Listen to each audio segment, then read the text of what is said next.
We did have some unfortunate news on the quarterback front, particularly rookie stud quarterback J.J. McCarthy for the Minnesota Vikings. Head coach Kevin O'Connell on the podium earlier today, just a little bit ago within the hour, said that unfortunately the knee soreness that he was feeling over the weekend is a meniscus tear. He will need surgery, still to be determined whether or not it's something that will need a small surgery or a full repair. And as somebody who had a full meniscus repair a couple years ago, that takes months to recover from, even with all the physical therapy that's going to be at his dispense. Very unfortunate news to learn about the young kid after a great preseason week 1 against the Raiders.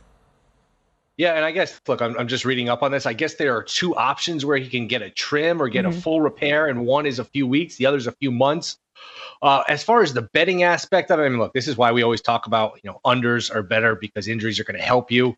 And look, if you're betting awards, if you took a shot the other day and you said, hey, McCarthy looks good, I'm going to bet rookie of the year. This is the danger of betting these awards too early or early in the summer. It's not just you're tying up your money, but hey, at least for me, unless I see a number that I really like with awards, and I know we have to do it for content and stuff, and I bet all these awards, it's just I kind of want to get to the season first. I don't want to lose my bet in August because all these bets are action. You don't get refunds. So that is, that's the betting angle. I don't know if it adjusts my ranking, my feeling on Minnesota, because I don't know how much or how early McCarthy was going to play anyway. It sounded like you're going to give Darnold half the season, and maybe if things were going well, then you plug in McCarthy.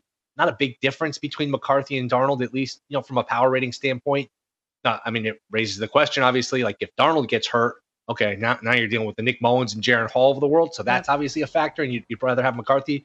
But I don't know, does this change how you feel about Minnesota at all? Because as unfortunate as it is, and the kid looked good, and if you're a Minnesota fan, you're disappointed, I don't know that there's a bet to be made because of this. Sure, and Minnesota is a team that, for me, at least in the preseason, I don't have any investment in. Like you said, Sam Darnold is the presumptive starting quarterback anyway, so from that standpoint, it doesn't change anything. But I think where it does get interesting is I'm sure we all thought that there would be a little bit of a short leash situation potentially for Sam Darnold with J.J. McCarthy kind of nipping at his heels a little bit. That is the guy that they expect and would hope to be the quarterback of the future, given where they drafted him this past summer. So from that process, I wonder if maybe there could be an impact there, but not much. So yesterday on the show with Michael Lombardi, we did put a poll out asking about which rookie quarterback impressed our audience the most in his preseason debut. Caleb Williams got the majority of the vote, but then it was J.J. McCarthy it was Bo Nix and J.J. McCarthy, somebody who he had that initial interception in the game and then played really, really well, and I think people were